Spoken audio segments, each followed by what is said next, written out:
National Affairs reporter for the Globe and Mail, and she joins us now live from Ottawa. Thank you so much for giving us your time today. Now, just give us a sense of what this apology means if the Indigenous community doesn't get compensated for the thousands of children that were subject to abuse. Well, I think one of the most important calls that we have heard from survivors of residential schools in Canada is first and foremost that they would like to see a papal apology take place on Canadian soil. So what we saw from Pope Francis was a step in the right direction, they say, because he did apologize for deplorable action, as he described it, on the part of members of the Catholic Church.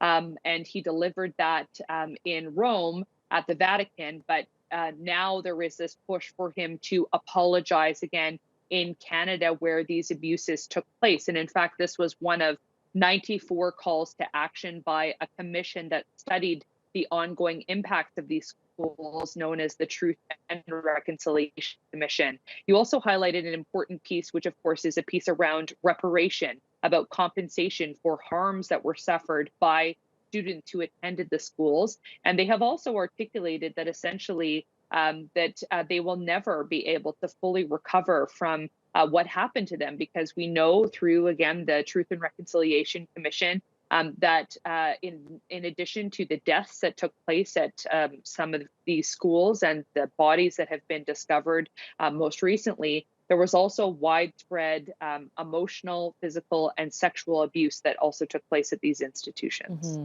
So if the Indigenous community aren't compensated, the chances of the Catholic Church finding themselves in court once again is very high. But more importantly, the outcome of those hearings are what really matters here, because according to the Indian Residential School History and Dialogue Center, previous court rulings, particularly from a landmark settlement in 2006, they let the Catholic Church off the hook with tens of millions of dollars unpaid.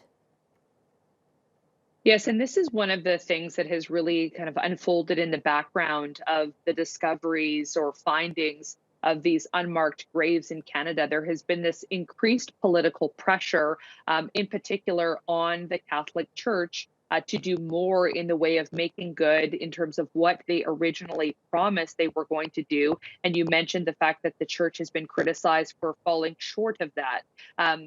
In Canada, the Catholic Church has said that it is committed to raising funds, to addressing the issue of outstanding to servers, and that it's a critical for the church to do.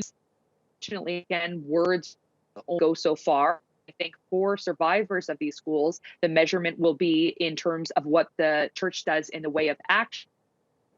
And I will point out that a number of survivors have died since the TRC Commission released findings. Again, never had a chance to hear, for example, the Pope apologize with what happened on Friday. All right, Kristy Kirkup, thank you so much for joining us here on TRT World and sharing that insight with us. Thank you.